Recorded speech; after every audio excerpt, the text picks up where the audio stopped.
वाहिगुरु जी का खालसा। हमारे देश में आए दिन कोई न कोई मूवमेंट होते ही रहता है, लेकिन इसी में से कुछ ऐसे भी मूवमेंट होते हैं जो राष्ट्रीय और अंतर्राष्ट्रीय लेवल पर ड्रामा कर पाता है। जैसे इससे पहले आपने फार्मर प्रोटेस्ट को देखा था, और अभी अभी खालिस्तान मूवमेंट जो पंजाब में हुआ है, और हम इसी खालिस्तानी मूवमेंट के बारे में समझने वाले हैं। वैसे तो खालिस्तान मूवमेंट का इतिहास काफ़ी पुराना रहा है, जिसके बारे में हम आगे जानेंगे। पर पंजाब को भारत से तोड़ने के लिए पंजाब के अंदर और भारत के बाहर से कुछ न कुछ तो गढ़ा जा रहा था, और यह सामने तब आया जब लवप्रीत तूफान सिंह की रिहाई को लेकर अमृतपाल सिंह के समर्थकों ने पंजाब के अजनाला पुलिस स्टेशन पर हमला कर दिया।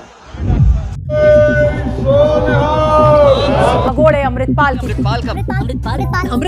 Drama in Amritsar supporters take to street.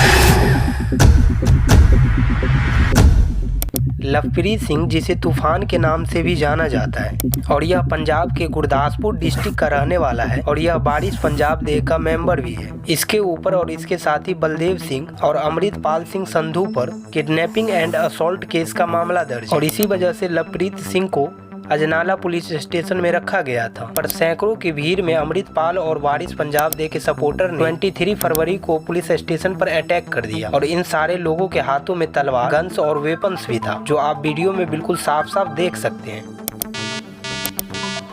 जिसमें कई सारे पुलिसकर्मी बुरी तरह घायल भी हुआ और बैरिकेड भी तोड़ा गया। पर इन लोगों ने अटैक में पवित्र गुरु ग्रंथ साहिब भी शामिल कर दिया था, जिससे पुलिस ने गुरु ग्रंथ साहिब की बेअदबी के कारण कुछ ज्यादा रिएक्ट नहीं किया। पर इससे कुछ दिन पहले अमृतपाल ने कहा था कि खालिस्तान मूवमेंट को फलने फूलने से कोई नहीं रोक सकता है, और अपने समर्थकों से गुजारिश किया कि अधिक से अधिक लोग गिरफ्तारी के विरोध में अजनाला पुलिस स्टेशन में जमा हो, और उल्टा पुलिस पर ही आरोप लगा दिया कि राजनीतिक मकसद से एफआईआर रजिस्टर किया गया है। और फिर अमृतपाल ने डिमांड कर दिया कि एफआईआर कैंसिल किया जाए और अरेस्टेड पर्सन को इमीडिएट रिलीज किया जाए, और वहीं पर पत्रकारों से बात करते हुए यह भी धमकी दे डाला कि अगर उसकी मांगे पूरी नहीं की गई तो पंजाब का जो हश्र होगा उसका जिम्मेदार पंजाब का एडमिनिस्ट्रेशन होगा। पर अमृतपाल की डिमांड पर पंजाब पुलिस को झुकना पड़ गया। अमृतसर रूरल का सीनियर सुप्रीडेंट ऑफ पुलिस ने कहा, हम उस व्यक्ति यानी लवप्रीत को छोड़ देंगे जिसे हमने गिरफ्तार किया था, क्योंकि उसके समर्थकों द्वारा दिए गए सबूतों के अनुसार वह मौके पर मौजूद नहीं था। इसके अलावा स्पेशल इन्वेस्टिगेशन टीम मामले की जांच करेगी और कार्रवाई करेगी। उन्हें कल छुट्टी मिल जाएगा। पर अमृतपाल लगातार सेसेशन एंड सेपरेशन की बात करता रहा। अमृतपाल का जन्म 17 जनवरी 1993 अमृतसर के जिला जल्लूपुर में हुआ था। 10th पास आउट करने के बाद वह 2009 में कपूरथला के लॉर्ड कृष्ण पॉलिटेक्निक कॉलेज में मैकेनिकल इंजीनियरिंग में डिप्लोमा कोर्स में एडमिशन लिया, पर कोर्स को पूरा किए बिना ड्रॉप ले लिया। फिर 2012 में वह अपने परिवार के ट्रैवलिंग बिजनेस को देखने के लिए दुबई चला गया। 2019 में वह फार्मर प्रोटेस्ट को भी सपोर्ट किया था, और दीप सिद्धू का करीबी सपोर्टर भी हो गया था। दीप सिद्धू से जुड़ने के बाद सोशल मीडिया पर इसका पहुंच कई गुना बढ़ गया, और वह फार्मर प्रोटेस्ट का विरोध करने के लिए भारत भी आया था। पर उस समय वह मोना सिख था। मोना सिख उसे कहते हैं जो बिना दाढ़ी और पगड़ी में रहा करता है। जब फार्म लॉ को सरकार के द्वारा वापस ले लिया गया तो वह फिर दुबई चला गया। दीप सिद्धू वही है जिन्होंने लाल किला पर धावा बोला था और इंडियन फ्लैग को नीचे कर दिया था। दीप सिद्धू ने 2021 के अंत में फार्मर प्रोटेस्ट के दौरान क्लब हाउस नामक ऑडियो प्लेटफॉर्म पर एक रूम बनाया, जिसमें पंजाब के मुद्दों पर बात करता था, और यह तब तक चलता रहा जब तक उसे हिंसा के लिए गिरफ्तार नहीं कर लिया गया। पर अमृतपाल दीप सिद्धू को फॉलो करता था, और वह उस क्लब हाउस रूम में अपना बात रखना शुरू किया। पर अमृतपाल पंजाब के अन्य मुद्दों पर बात करने से ज़्यादा पंजाब को भारत से अलग करके एक स्वतंत्र देश बनाने यानी खालिस्तान के बारे में ज़्यादा बात करता था। हरनेक उब्बल फौजी, जो बारिश पंजाब दे के दीप सिद्धू गुट का प्रमुख था और क्लब हाउस का हिस्सा भी, उब्बल कहता है कि अमृतपाल कुछ सदस्यों का पसंदीदा बन गया, पर दीप सिद्धू ने उसे ब्लॉक कर दिया और उससे दूरी बना लिया। दीप सिद्धू को लग गया कि अमृतपाल किसी एजेंडे के पीछे काम कर रहा है। लेकिन बारिश पंजाब दे संगठन बनाने के कुछ दिनों बाद 15 फरवरी 2022 को कार दुर्घटना में दीप सिद्धू का मौत हो गया। दीप सिद्धू दिल्ली से भटिंडा जा रहे थे, लेकिन दीप सिद्धू अपनी मंजिल पर पहुंच पाते इससे पहले ही कुंडली मानेसर पलवल एक्सप्रेसवे पर दीप की कार सड़क किनारे खड़े इसी ट्रक से टकरा गई और अस्पताल पहुंचने से पहले ही उनकी जान चली गई। वारिस पंजाब दे के फाउंडर टीम का हिस्सा रहे सिद्धू के करीबी लोगों ने दी प्रिंट मीडिया को बताया उन्होंने अपने करीबी साथी पलविंदर सिंह लतवारा और उब्बल को संगठन का नेतृत्व करने के लिए चुना था। प्रदीप सिद्धू के जाने के बाद वारिस पंजाब दे का फेसबुक अकाउंट हैक कर लिया गया और हैक फेसबुक अकाउंट का उपयोग करके अमृतपाल को चुना गया। अमृतपाल अगस्त 2022 में बढ़ती दाढ़ी और पगड़ी के साथ अपने फैमिली का बिजनेस और कनाडा वाले आवाज़ को छोड़कर पंजाब आ गया। 29 सितंबर को मोगा जिले के रोडे गांव में वारिस पंजाब दे की स्थापना की 1 साल की सालगिरह पर मेगा इवेंट किया गया। अब इवेंट के लिए रोडे गांव को ही क्यों चुना गया? क्योंकि यह खालिस्तानी मूवमेंट के फादर जरनैल सिंह भिंडरावाले का घर है। जरनैल सिंह भिंडरावाले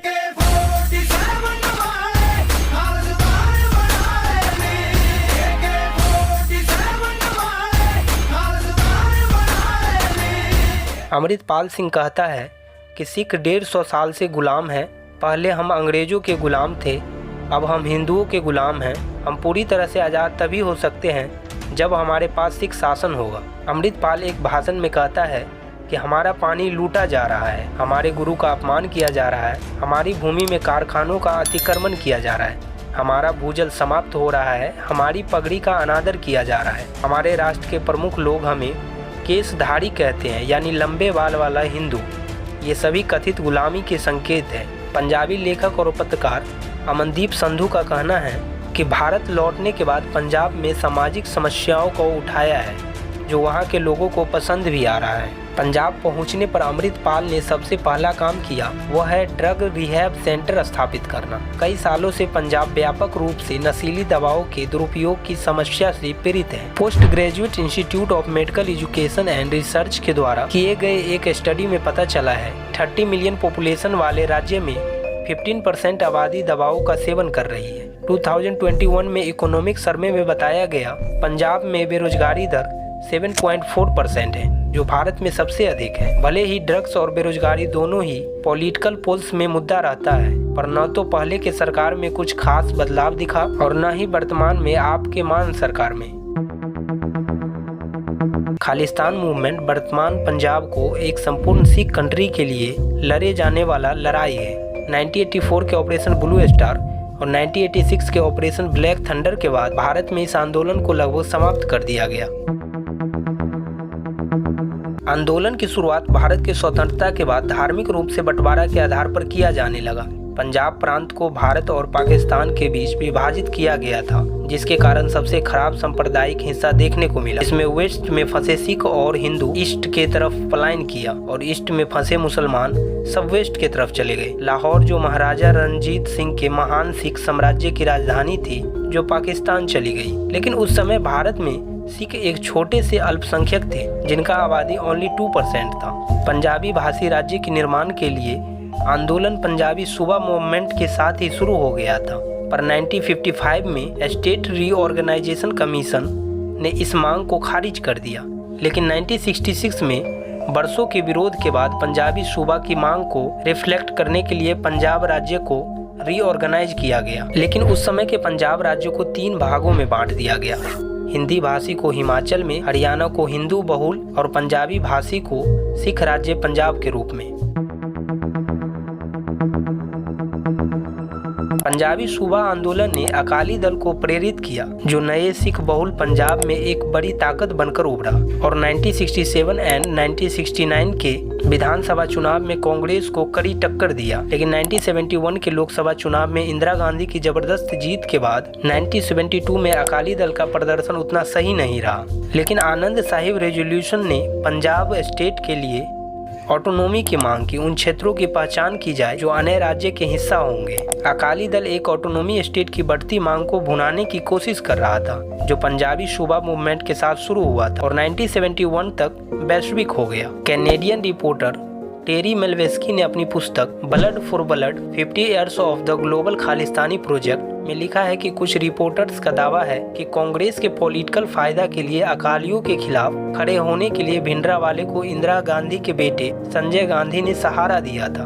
हालांकि 1980 के दशक तक भिंडरावाले की अपील इतनी बढ़ गई थी कि वह सरकार के लिए एक समस्या बनने लग गया था। 1982 की गर्मियों में भिंडरावाले ने अकाली दल के नेतृत्व के समर्थन से धर्मयुद्ध मोर्चा नामक सविनय अवज्ञा आंदोलन शुरू कर दिया। वह पुलिस के साथ प्रदर्शनों और झड़पों का निर्देशन करते हुए स्वर्ण मंदिर के अंदर घुस गया। यह आंदोलन पहली बार आनंदपुर साहिब रेजोल्यूशन विशेष रूप से सामाजिक आर्थिक मांगों में व्यक्त की गई मांगों के लिए तैयार किया गया था, जिसने स्टेट की रूरल सिख आबादी की टेंशन को एड्रेस किया था। हालांकि बढ़ते रीजनल पोलराइजेशन, कम्युनल वायलेंस और हिंदुओं के खिलाफ भिंडरावाले की अपनी कठोर बयानबाजी के बीच इंदिरा गांधी की गवर्नमेंट ने मूवमेंट को अलगाववाद के समान घोषित कर दिया। 1984 तक पंजाब की स्थिति सरकार के लिए लगातार अस्थिर होती जा रही थी। भिंडरावाले ने हथियार रखने और यूज करने का ऑर्डर दे दिया था और हिंदुओं के साथ साथ सरकारी अधिकारियों के खिलाफ भी हिंसा की घटनाएं आम हो गई थी। 1983 में गोल्डन टेम्पल में प्रार्थना करने के बाद एक सीनियर पुलिस ऑफिसर को गोली मारकर हत्या कर दी गई और उसके शरीर को धूप में सड़ने के लिए छोड़ दिया गया, जबकि लोकल पुलिस स्टेशन ने कुछ भी नहीं किया। फिर पंजाब पुलिस के डीजीपी लेट KPS गिल, जिन्हें पंजाब में उग्रवाद को नियंत्रित करने का जिम्मा दिया गया था। इंदिरा गांधी ने गोल्डन टेम्पल से उग्रवादियों को बाहर निकालने और भिंडरावाले को कमजोर करने के लिए सेना को ऑर्डर दे देती है और फिर शुरू होता है 1 जून 1984 को ऑपरेशन ब्लू स्टार। लेकिन भिंडरावाले और उसके भारी हथियारों से लैस समर्थकों ने उग्र प्रतिरोध के कारण सेना का ऑपरेशन बड़ा और अधिक हिंसक हो गया। फिर टैंकों और हवाई समर्थन का भी सहयोग लिया गया। सिख धर्म के सबसे पवित्र धर्मस्थल पर भारतीय सेना के टैंकों द्वारा गोलीबारी की छवि दर्दनाक थी और ऑपरेशन के दौरान बड़ी संख्या में नागरिकों के हताहत होने से गुस्सा और बढ़ गया। सरकार के अनुसार ऑपरेशन में भारतीय सेना के 83 जवान शहीद हुए और 249 घायल हुए। ऑपरेशन में कुल 493 आतंकवादी और नागरिक मारे गए। अन्य रिपोर्ट के अनुसार संख्या बहुत अधिक थी, तकरीबन 3000 के आसपास। उस समय BBC के लिए रिपोर्टिंग कर रहे मार्क टेली ने कहा कि ऑपरेशन सिखों के 5वें गुरु अर्जुन देव के शहादत दिवस के साथ हुआ, इसलिए स्वर्ण मंदिर में तीर्थयात्रियों की संख्या सामान्य से काफी अधिक थी।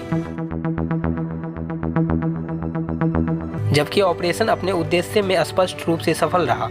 भिंडरावाले को मार दिया गया और स्वर्ण मंदिर को उग्रवादियों से मुक्त करा दिया गया। इसने दुनिया भर के सिख समुदाय को गंभीर रूप से घायल कर दिया। इसने खालिस्तान की मांग को और भी तेज कर दिया। 31 अक्टूबर 1984 को 2 सिख बॉडीगार्ड द्वारा प्रधानमंत्री इंदिरा गांधी की हत्या कर दी गई। इसने विभाजन के बाद से सबसे खराब सांप्रदायिक हिंसा को जन्म दिया। यहाँ तक कि रूढ़िवादी अनुमानों के अनुसार बड़े पैमाने पर सिख विरोधी सड़क हिंसा में 8000 से अधिक सिखों का नरसंहार किया गया था। एक साल बाद कनाडा में स्थित सिख राष्ट्रवादियों ने एयर इंडिया की एक प्लेन को उड़ा दिया, जिसमें 329 लोग मारे गए। उन्होंने दावा किया कि हमला भिंडरावाले की हत्या का बदला लेने के लिए किया गया था। पंजाब ने सबसे खराब हिंसा देखी, जो 1995 तक चली एक लंबी खींची गई उग्रवाद का केंद्र बन गया। जबकि इस आंदोलन को पाकिस्तान द्वारा अपने पड़ोसी देश में आंतरिक अशांति पैदा करने के लिए कथित रूप से समर्थन दिया गया था। यह 1990 के दशक तक धीरे धीरे खत्म हो गया, क्योंकि हिंसा ने अपना रूप ले लिया। टोटल आबादी का बड़ा हिस्सा उग्रवादियों के खिलाफ हो गया और भारत आर्थिक इकोनॉमिक लिबरलाइजेशन की ओर बढ़ गया।